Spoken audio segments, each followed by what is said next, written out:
take a moment to acknowledge the lands that we are on. Oregon State University in Corvallis, Oregon is located in the traditional territory of the Chupa-Nifa, Mary Rivers Band of the Kalapuya.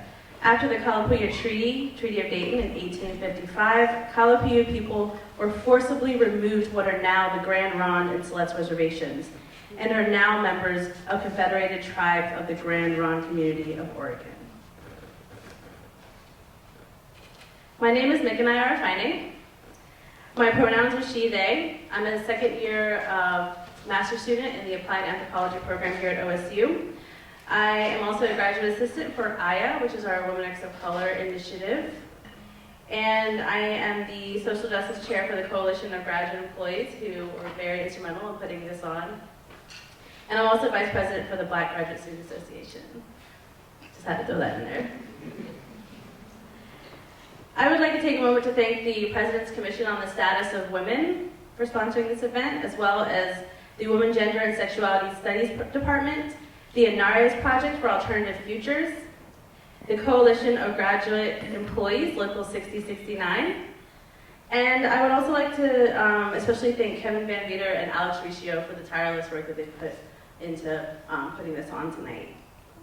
And so now about our wonderful speaker, Silvia Federici. Silvia grew up in Italy and came to the US in 1967 to study for a PhD in philosophy at the University of Buffalo. She's a scholar, a teacher, an activist, and an author from the radical, autonomous, feminist, Marxist tradition. She taught at the University of Port Harcourt in Nigeria, and as an associate professor and later professor of political philosophy and international studies at New College at Hofstra University, where she is now a professor emerita. She was the co-founder of the International Feminist Collective and an organizer with the Wages for Housework campaign. She also co-founded the Committee for Academic Freedom in Africa and was involved in the Midnight Notes Collective. In 1995, she co-founded the Radical Philosophy Association Anti-Death Penalty Project. She's the author of the books Il Feminismo y el Movimiento contra la Guerra USA, Caliban and the Witch, Women, the Body, and Primitive Accumulation, Revolution at Point Zero, Housework, Reproduction, and Feminist Struggle, and Wages Against Housework. She also has several of her articles online, open access for free.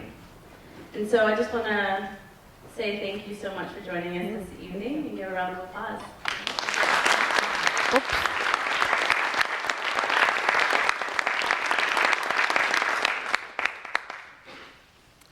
Good evening, and I'm going to start thanking all the organizations that have made this event possible.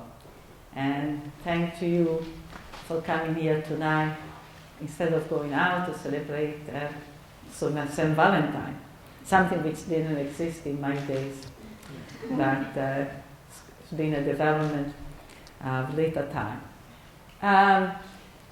Tonight, some of you may have asked, what is the relationship between Wages for Housework and Me Too? You know, why these two themes have been brought together.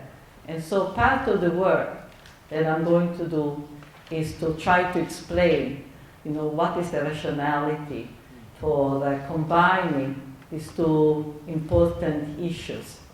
And what I'm, in a nutshell, what I'm going to try to prove, demonstrate, is that I'm speaking about wages for housework, what it meant in terms of an analysis or in terms of an organization, will help also put in perspective the Me Too movement and recognize not only its importance, but also recognize some of its limits and how we need to go beyond what I consider very limited way in which the abuses against women and the basically behavior of a number of men that have been indicted by this movement can be understood.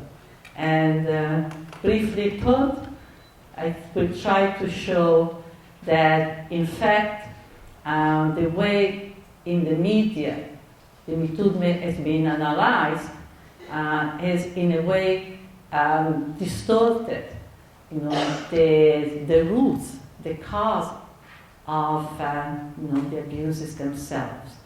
That what is not being recognized is the systemic nature of sexual abuse in this country and in this world, and particularly in this capitalist society. And the fact, in other words, simply put, that women are being set up to be sexually abused.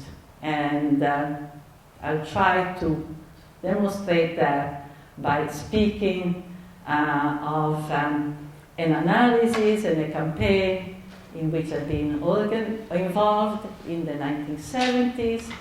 And in fact, this allows me also to publicize a book that I recently co-edited on the work that we did in the process of this campaign. And this is a book that I hope you will buy, because it's a book that I think it's very interesting and narrates a part, an important part of the feminist movement of the 70s. And here is the book, which is called Wages for Housework, the New York Wages for Housework Committee, which is the organization I was involved in. Even though the campaign was an international campaign, there were groups in every part of this country, as well in different parts of the world. And the book collects the history, the theory, the documents that we produced. So what is Wages for Housework, and how does it relate to the question of sexual abuse, and specifically to the question raised by the Me Too movement? Wages for Housework was a particular perspective that a group of women in the early 1970s, at the times when the feminist movement was beginning to debate the politics, its politics, and beginning to try to define a strategy, after the first phase of revolt, of mass presence in the street, a moment in which it became important to understand what are the roots of gender oppression, gender discrimination, of the particular form of exploitation and oppression that women encounter in this society. I think most of us recognize that we were not unique, far from it, as subjects of exploitation, but in a way there were some very specific forms of exploitation that only women were subjected to. And so in this debate, a process began of trying to analyze, what are the conditions that are the causes of what we now call gender-based discrimination. At the time, people didn't speak of gender. We spoke about sexual oppression, sexual exploitation. And there were different theories in the field, and I'm sure you are familiar with. You had the liberal women who basically said, there's nothing wrong with the system, but the problem is that women are not profiting sufficiently of the benefits that this system provides. In other words, nothing wrong with making cakes, but if you sell them on the market, this is a very vulgar way of putting the position of liberal feminists. In other words, once we have equal rights with men, then basically the situation of women will be drastically, qualitatively improved.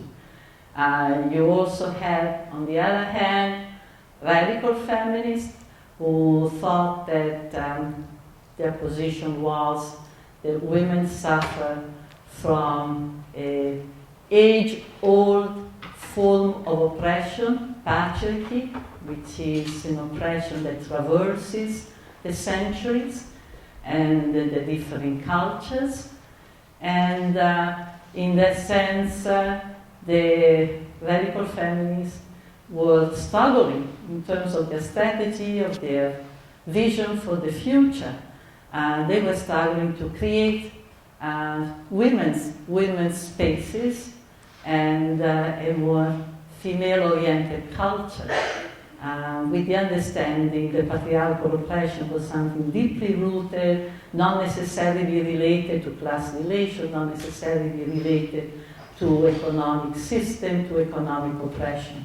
You also had socialist feminists, and the socialist feminists, embraced very much the position of the founding fathers of the socialist movement, and that was that women's oppression in capitalism is related to the particular position that women occupy with regard to labor, and specifically the fact that whereas the male proletariat is present, in the crucial sites where capitalist wealth is produced.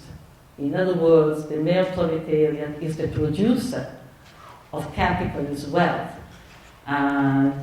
Women are excluded from the production of the social wealth. They do not contribute to the production of capitalist profit, and because of that, they don't have the power really to destroy capitalism. Because if you're not really crucial to the production of capitalist accumulation, the capitalist accumulation of wealth, then you don't have the power also to undermine it.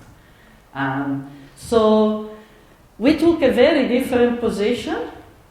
We took a very different position from all three, and our analysis was that, on the contrary, the exploitation of women, the specific forms of exploitation of women in capitalist society, have been rooted in the work condition of women, definitely, were related to the position that women in capitalism occupy in the organization of work, but not because they are exploited, not because they've been excluded from capital exploitation, but rather because they've been exploited in a way that has made that exploitation invisible. Our argument was that, in fact, in capitalist society, women have been the ones who have spent their time, their energy, their work, producing and reproducing, the workforce. That the fact that they were have been destined to do as one of their primary tasks, domestic work, housework, has not meant that they were excluded from social production. But on the contrary, that they have been the pillar of the capitalist organization of work. The pillar in the sense that women have produced generation after generation, the workers that have then been engaged in production for the market. In other words, we turned very much the table around the position of the socialists, which was, women have worked in the home, and that is a sphere of work relation that is outside of capital.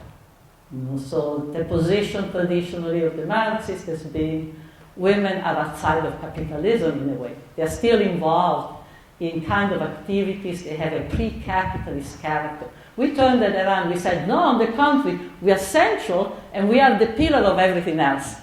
Because without the work the women have done, generating children, raising them and reproducing people, the family, the wage laborer on a day-to-day basis. Without their work, there'll be no capitalist accumulation.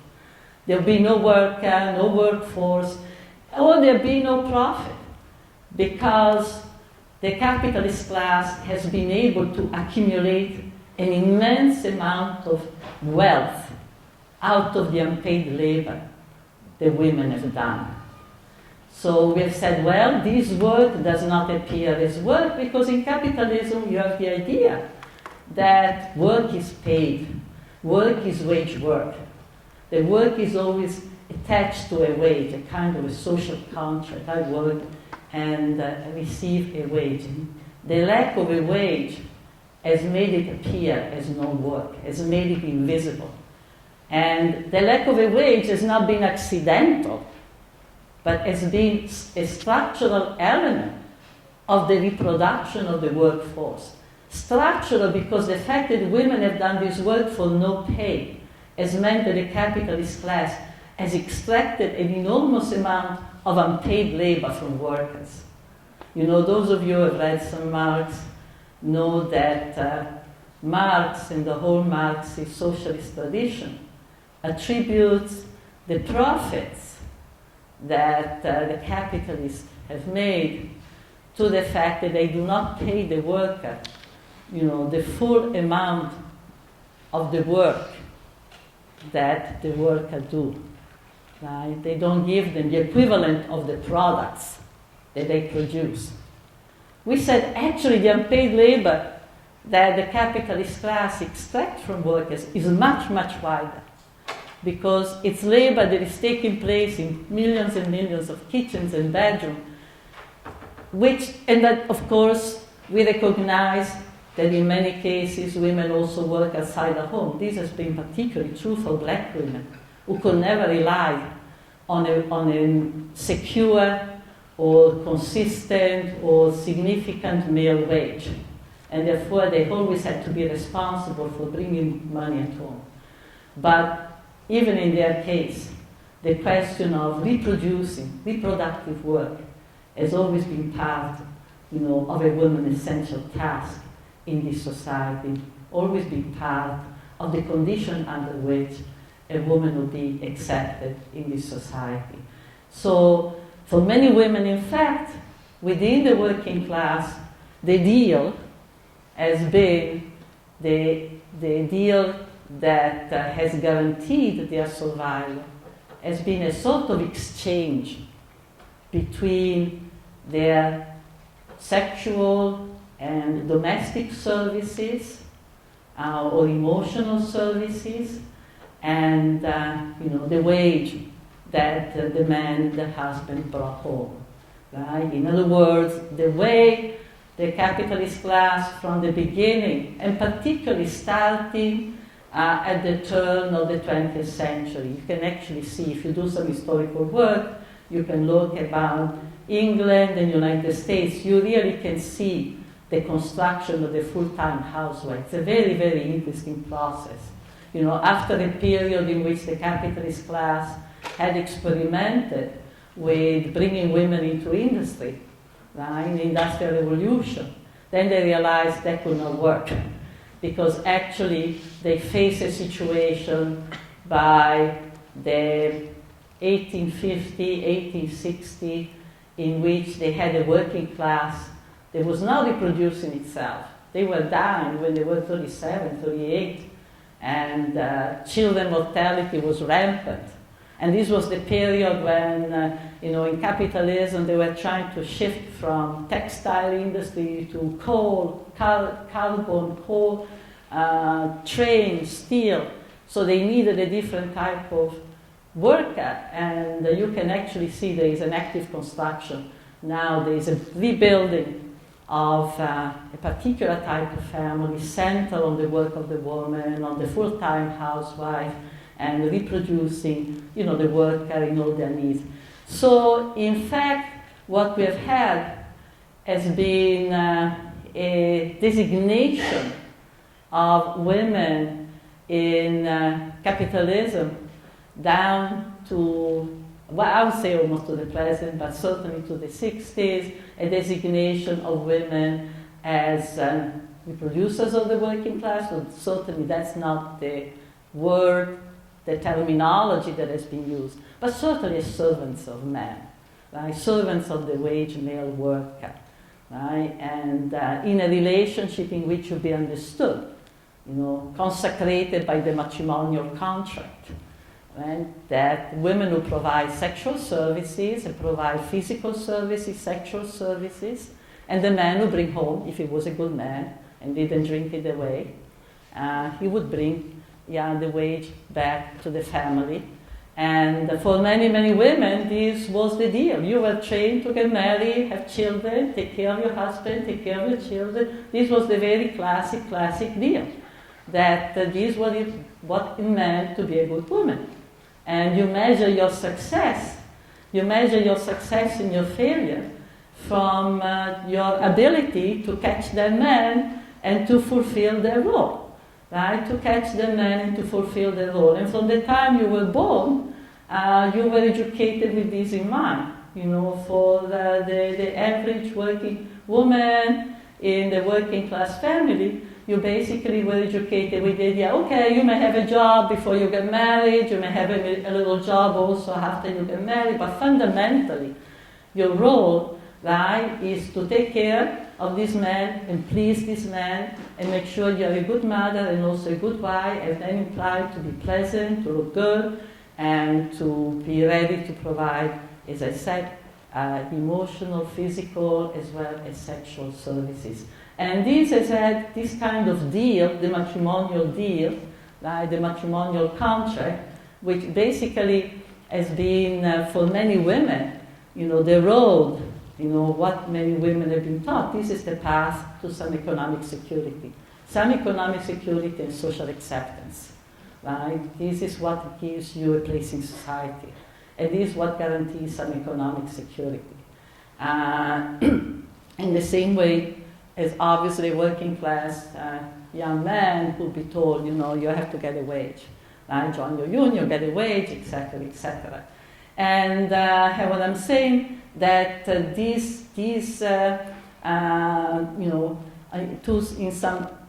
definition of the relation between women and men, you know, in our society, at the core of that relationship, there's been the exchange, you know, between women's services, particularly sexual services, and the male wage.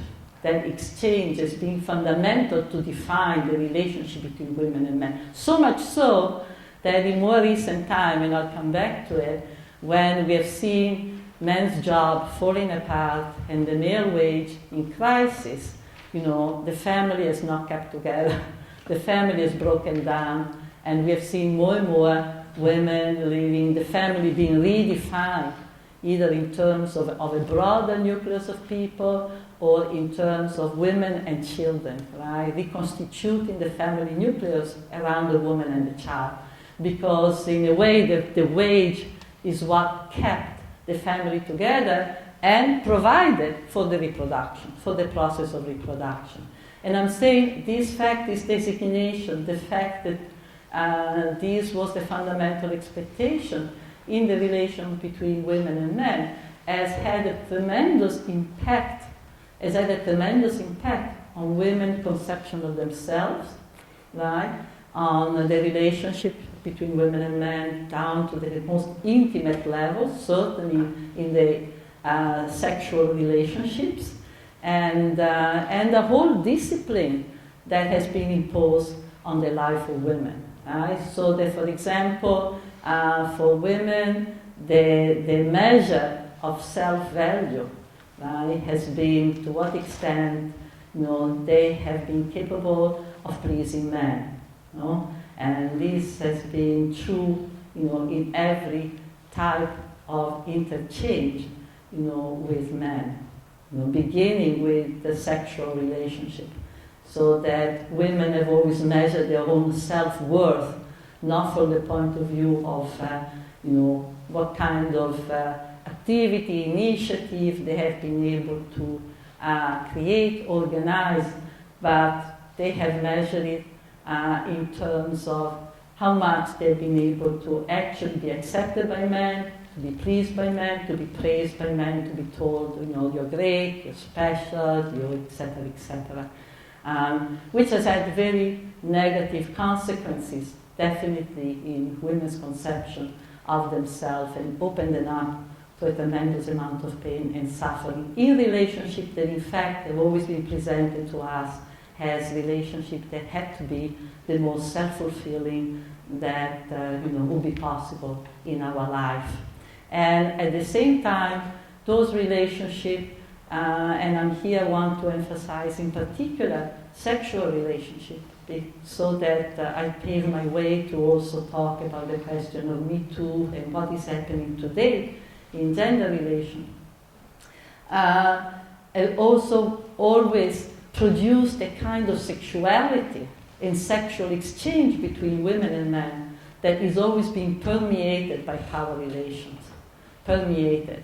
I will not go to perhaps the extreme, and I put a question mark behind the word, of saying this relation between women and men have always had an element of violence within them, which is what some feminists have argued. But I will say that certainly women and men have met sexually within the family and outside of the family in a relationship of inequality, because they've always met in a condition in which men had more power on women, and women were the ones designated to attract men and to provide services from them and to depend on them for their survival. So women have met men sexually in a position where the men had the power to define what the sexual relation should be like, what the terms of the relation should be like. And as we know, for generations, women never had the capacity, the power, the courage, for example, to express, articulate their sexual desire, but always in sexual interchanges were concerned, preoccupied to show to the man that yes, that exchange was satisfying, that the men were actually performing at their best. So this is to put in a historical perspective, in some historical perspective, what, for example, has been discussed, on the screen, in the paper by the Me Too movement, which, though in the sense that abuse has been often represented by the media, has the result of a degenerate behavior by a number of men who clearly have abused their power, and has a sort of exception that can be corrected by the laying off of these people, by the taking away of these people from positions of powers. And of course, I'm not by any means complaining that those people have been taken away from those positions, but I do criticize the fact that those analyses are extremely limited, because, in fact, they ignore the systemic character, which only explains, it's necessary to be recognized because it explains, for instance, why such men could operate with so much impunity for so many years, and so many people knew about what they were doing and did not protest. Because in a way, the idea that women are to correspond with some sexual services to the provision of money, the provision of social support, monetary income, monetary support, is something that has been, again, the core of male-female relationship in this society for a very, very long time. And I think it's very important to recognize that. For example, just a few details that I think can fill this picture. Until the 1970s, 1980s, when you had a rising feminist movement, for instance, across the country, and I think in most parts of the world, the notion that there could be rape in the family was inconceivable. Right? It was understood that part of the matrimonial deal was the right of the man to have access to his wife's body anytime you wanted. And so that, in fact, for women, sex has always been considered work. And as part of the wages for housework analysis that we produced, in fact, one of the key elements of this analysis was to say, for women, sexuality is work.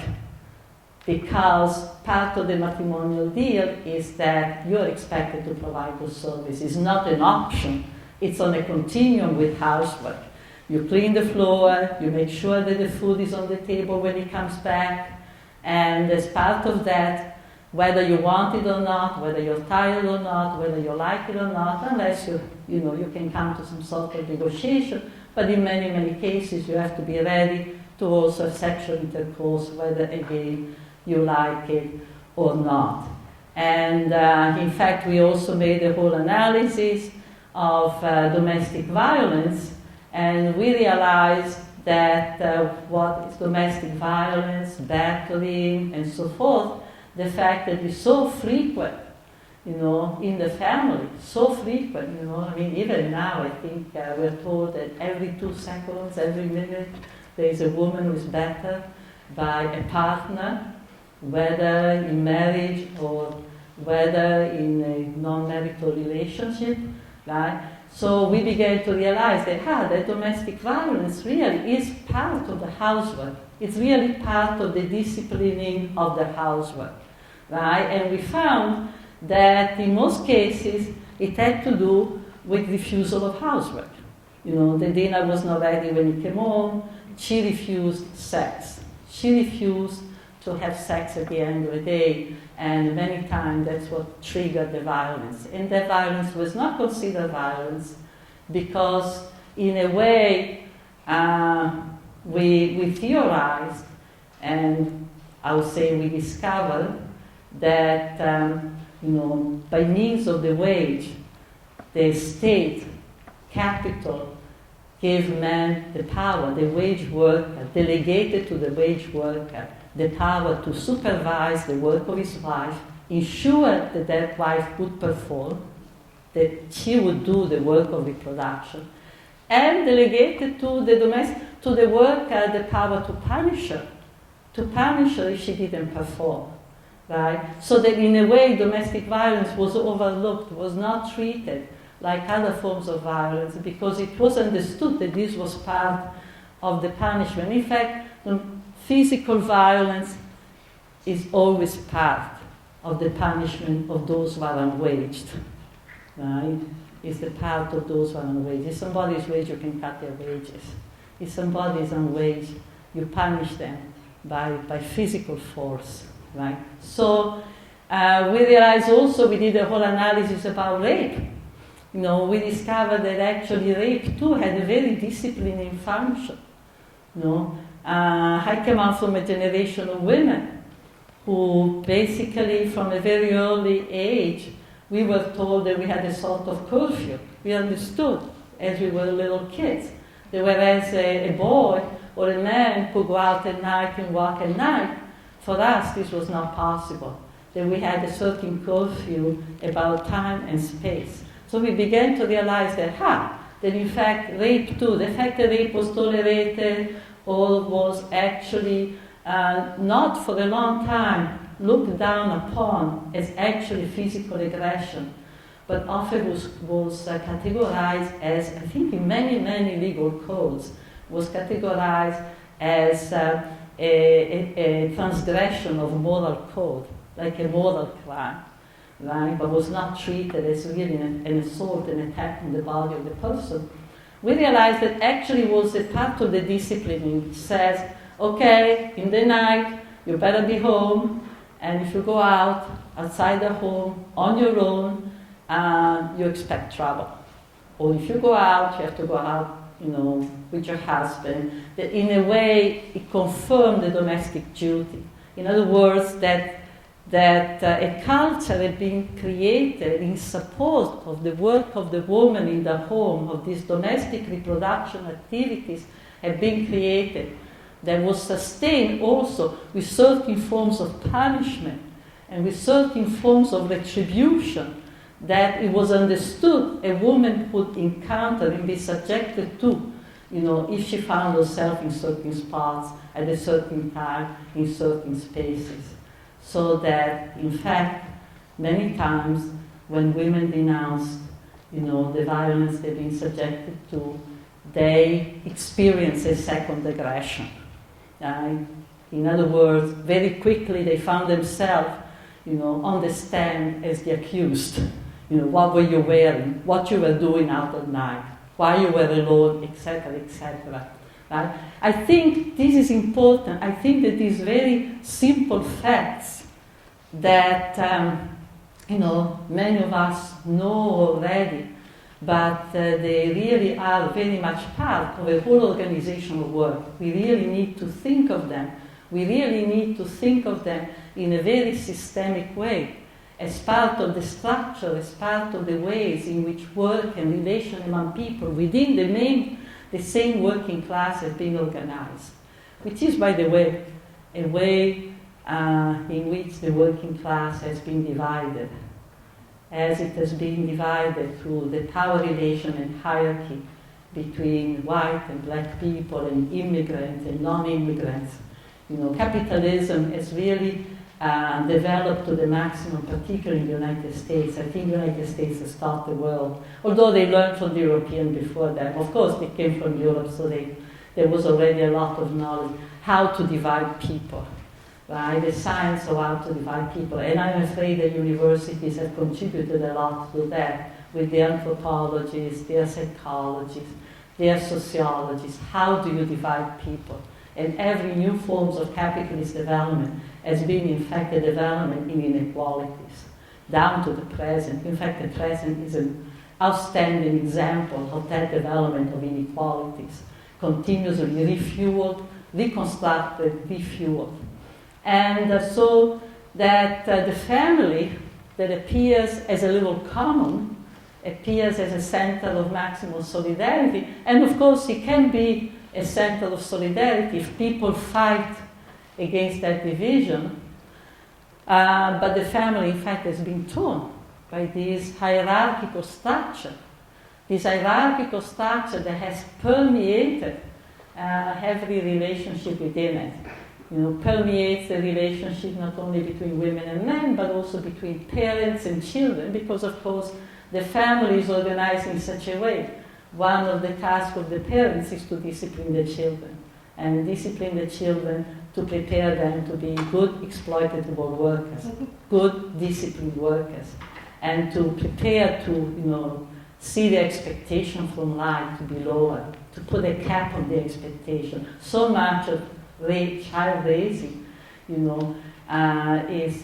it's a raising in lowering expectation, right? Or building expectation in ways that are conforming, they are in harmony, with what the system, the range of possibility that the system offers to you. So you may raise expectation, but within a certain range of possibilities, right? So now this then described, this kind of matrimonial deal that I described, certainly entered into crisis into the 70s, with the feminist movement and the fact that, the criticism against the family, the feminist movement has promoted, and the fact that many, many women have moved out of the home, taken jobs outside the home. Unfortunately, and this is my criticism of some trends in the women's movement, is that critique, of the family, of the subordination of women to men, of the confinement to domestic work, which was so important, so central to the theory and practice of the feminist movement, never really translated into a strategy, to change the material condition for that deal, right? I don't want to speak too much now, maybe in the question period of our campaign for Wages for Housework. We concluded after the analysis that we made that the first thing that we had to do, and this I'll say very briefly, was to challenge and refuse that all unpaid labor that housework represented, because we saw that unpaid labor as really the problem, as really the root of the naturalization of housework, of the fact that housework had been turned into almost something natural for women to do. The fact that housework had never been seen, and this deal that I represented was never really seen as a work relation. So there were never, for example, women wanted to refuse work, refuse housework. They would be told that they were bad women. They were not told, oh, here's a woman on strike, right? One of the first flyers that we put out, in our group when we started hitting the streets was May Day or Mother's Day. We said, May Day, we are workers, right? Being at home, raising children is work. And the real beneficiaries of this work, is not our children, it's not our husband, because we're reproducing them, but in a way that they have to continue to work. They have to continue to be exploited. The real beneficiary of this work, are the employer, the whole class of employer. So we saw Wages for Housework not as a kind of a union deal, or you give us the money, we'll keep doing the work, but we saw it as a strategy of reappropriation. We said, in order to have some autonomy from men, in order to be able to reproduce ourselves without depending on another person, which create a whole poisonous relation of dependence and create a whole poisonous inequality. In order to do that, we should not have to go and have another job. We may want to have another job, but that should not be a strategy. But that should not be a strategy. Our first strategy should be to refuse to be expected to provide an enormous amount of unpaid labor. So we saw the unpaid labor in the home as really one of the central problems that we had to deal with in order to gain the power to renegotiate our relationship in this society, wherever we would find ourselves. Renegotiate our relationship with men, renegotiate our relationship with outside labor, with labor outside the home, renegotiate our relationship with regard to sexuality, to child raising, and so forth. So to denaturalize this work. We never saw it as a kind of commitment to be housewife forever, which we certainly did not aspire to be. On the other hand, most of the women's movement took another path, and what we saw was something that we were critical at the time and continue to be critical at the present, was a movement that basically, saw the, taking a wage job, breaking into male-dominated career as really the strategy for shifting the power relation between us, men and men, and between us and the capitalist class. And I think it's very interesting what we're finding today. I'm talking now 40 years later, after those debates, after those conflicts, those struggles within the movement. I'm talking about many years later, looking backward. And I want to talk at it particularly from the point of view of the Me Too movement, because I feel the Me Too movement is a kind of a window, open on that strategy, right? A window open on the strategy because it says to us in one way or the other, it's not actually to me not a revelation. Women have fought on the jobs against sexual harassment now for decades. It's very interesting that this is not acknowledging the media, that actually there's been a whole movement all these years against sexual harassment on the job, women. But it appears the Me Too movement often is presented as if it was a revelation of what is happening, whereas instead it's a continuation of what women have been denouncing. Because the fact that women have gone out of the home, taken away jobs, etc., has not really changed, the fundamental conditions of our life, has not really shifted the power relation in ways significantly more favorable than the relationship that women had, once they were mostly employed as domestic work and even paid in the home. And I want to say a few words about that because we can see that the limits of the strategy, not only when we think of the Me Too movement, but also in terms of the economic condition of the majority of working class women today. And that economic condition is, briefly put, disastrous. Is truly disastrous. And to give a graphic representation of it, today most women, black and white women too, can expect to live 5 years less than their mothers. The life expectancy in this country for all workers, but also for women, is going down.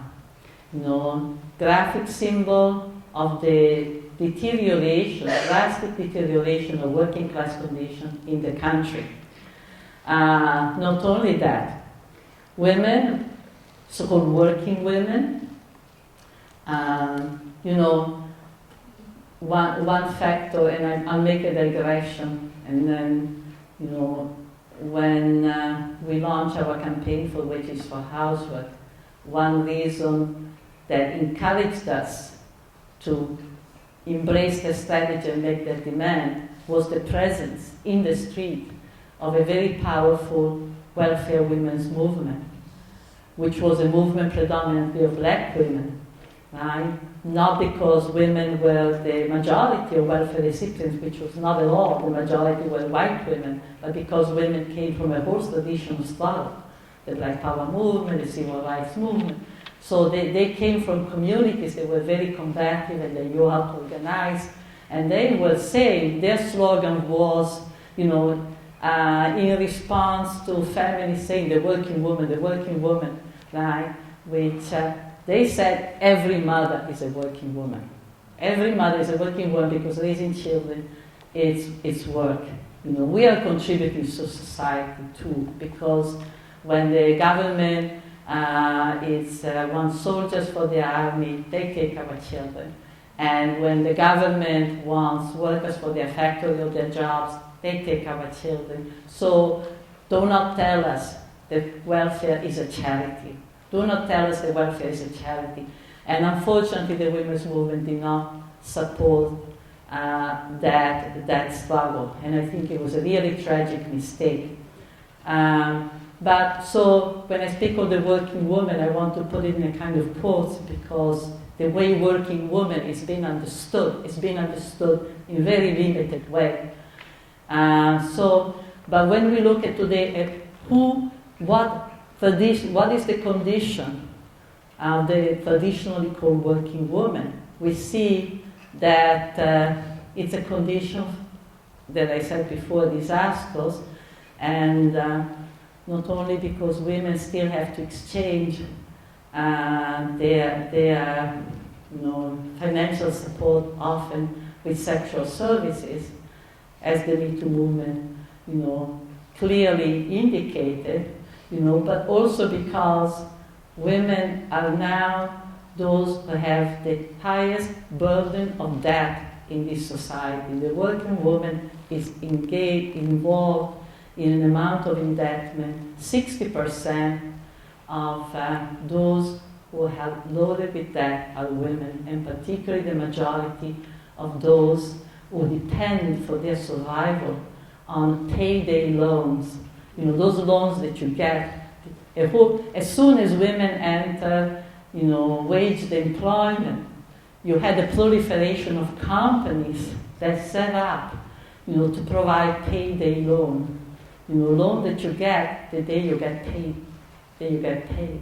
And what does it tell us? It tells us that the pay that women are receiving when they go to work outside the home is never enough to help them to make ends meet.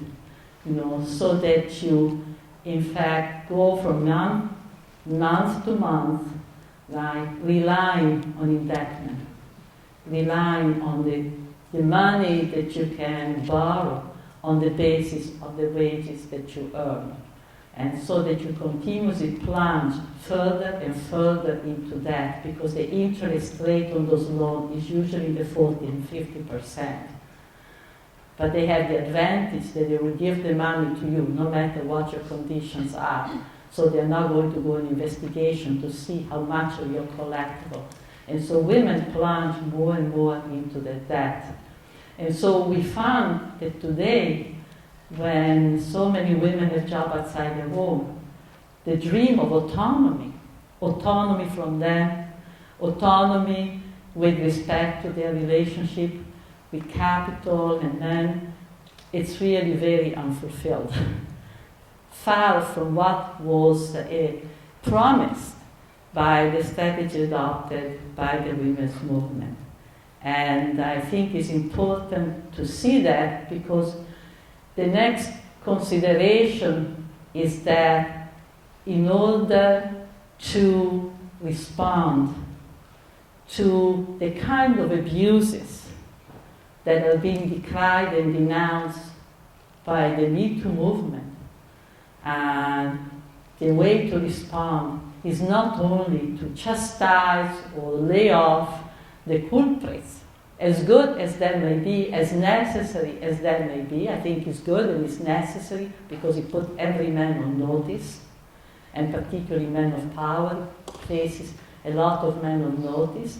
Although, as I often say, we wish that the quickness with which these men are being laid off was also transferred to apply, in the case of cops who kill youth in the street, and nowadays a woman denounces someone for a sexual abuse, and the next day he's thrown off a network or a TV program. But why don't we see that, for example, in a black community when a youth is gunned down in the street, clearly disarmed, and the cops are not only have complete impunity, so that too is something that we need to reflect upon. But returning to the reflection on why this sexual exchange continues, why women remain silent in front of sexual abuse, and what was denounced by Me Too is only the tip of the iceberg. Because in millions and millions of workplaces, from waitressing, from assembly lines, from all kinds of jobs, women are putting up with all kinds of sexual abuse in one form or another, because they need their job, in order to protect their job, in order to protect their employment. As we know that, because the chain of denunciation of sexual harassment on the job has been continuous over the last years, which again indicates that that exchange still is necessary. Still, the question of changing the material condition of our life, to guarantee that autonomy, to guarantee that capacity to say no, I demand that my body be respected. To guarantee that you don't have to, in a sense, be preoccupied continuously with your looks or sending sexual vibe because your economic survival depends upon it. I think that this is extremely important, and it's something that is missing in this conversation that is being generated around the Me Too movement.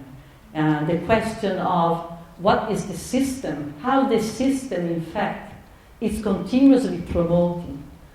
We begin to understand there is now some discussion of the fact, for instance, that waitresses depending on tip, because they have to depend on the tip, in a way they have to elicit. They have to send sexual value to the client in order to get a higher tip. And we know, for example, that in some restaurants, particularly restaurants that are more expensive, waitresses are instructed that if they want to maintain their job, they have to send sexual, messages. And there is a beautiful article that I've been thinking a lot of these days of a woman who has been for many years waitressing in a restaurant, in an expensive restaurant, and she describes how the boss would say to her how they were trained. They were trained, they were told at which point after a client entered into the restaurants they could make eye contact, what the eye contact should be like. They were trained about how the apron should be on the hip, so to give more prominence to the hip. And they were told over and over, you're not selling a dinner, you're not selling a steak, you're selling an experience. Your job here is not to make the client particularly like the food, it's like making them feel good. You have to make them feel good, you have to make them feel that they're being really taken care of. And how do you make them feel that they are worthwhile? How do you make them feel that they are special? You make them feel by showing that they are exciting you. But this is what is happening, and not only in this particular case of waitressing.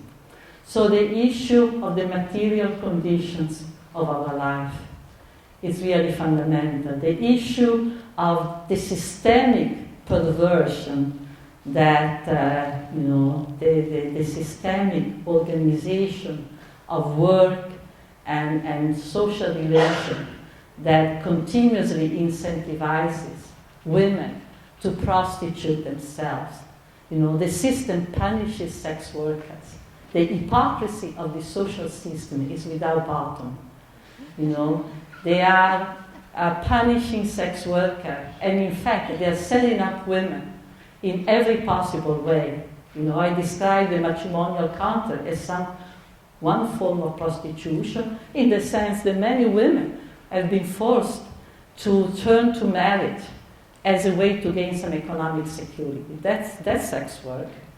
And also, this is true of many, many other jobs. The fact that you work on an assembly line, or the fact that you work because the supervisor can actually close an eye or not close an eye on what you're doing, or give you a favor, or give you a better job, or putting you up for a raise, depending on how much you can actually attract them sexually.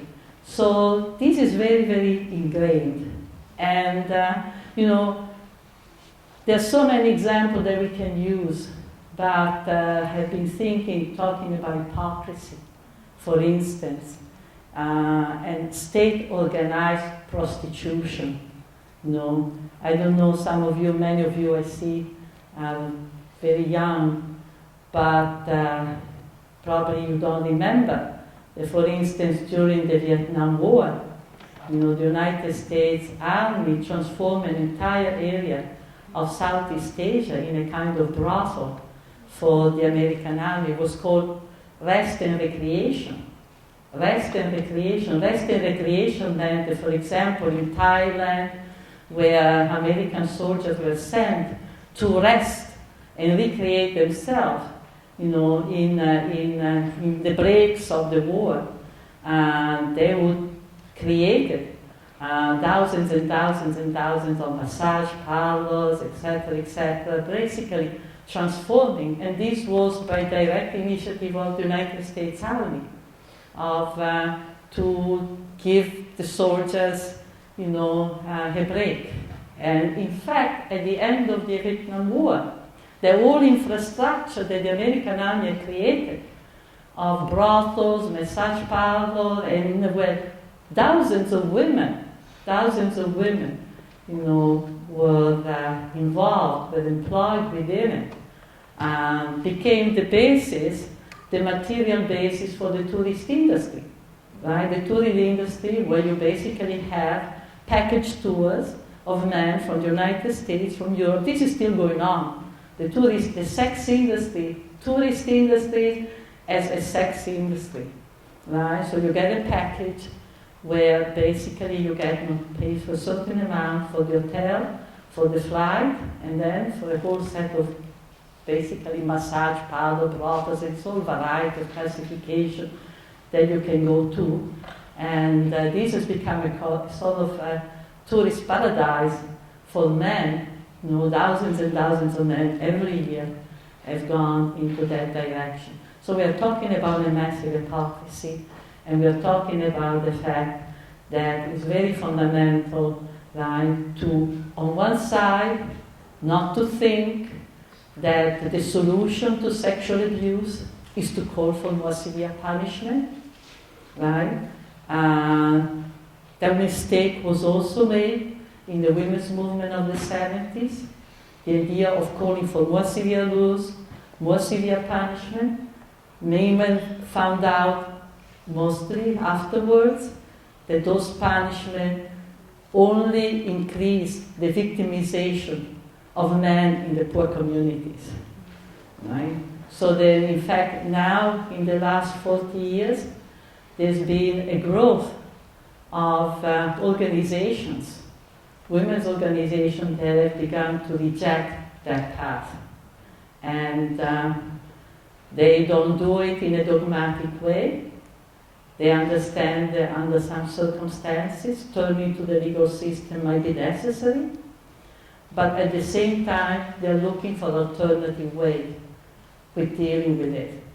Because the legal system, the court system, the police, the state are in fact all implicated in creating the conditions that produce this exchange, produce these abuses. Right? So,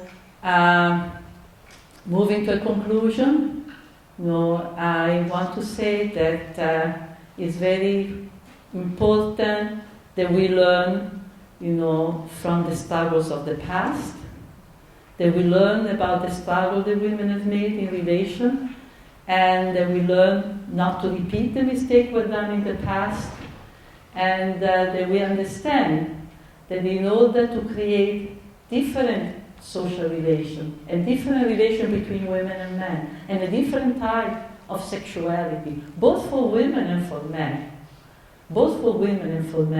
we have to work on many levels.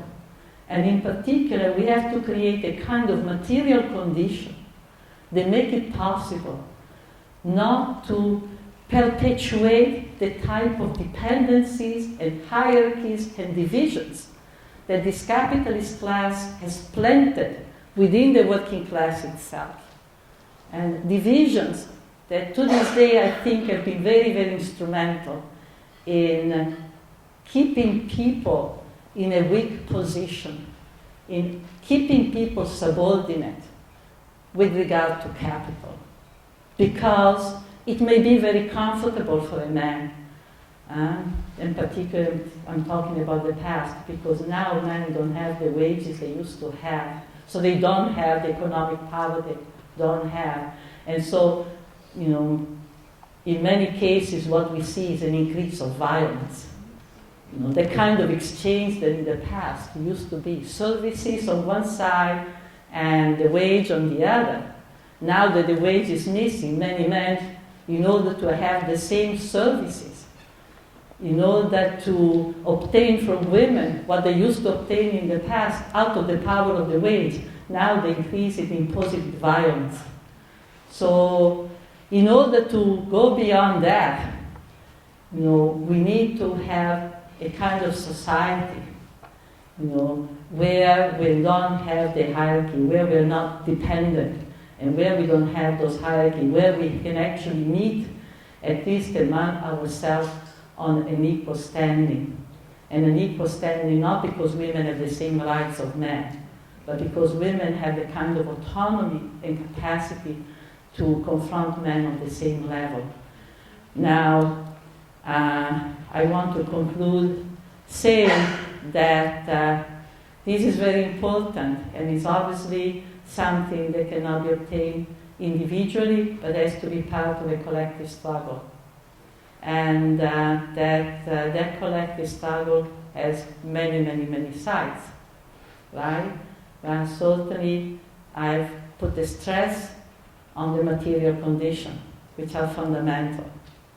And at the same time, also, in the process of reciprocal education and the process of collective choices, that particularly speaking in relation to men now, I think it's important that men decide if it is more important for them to have power over women, or is it more important for them to have power with regard to capital?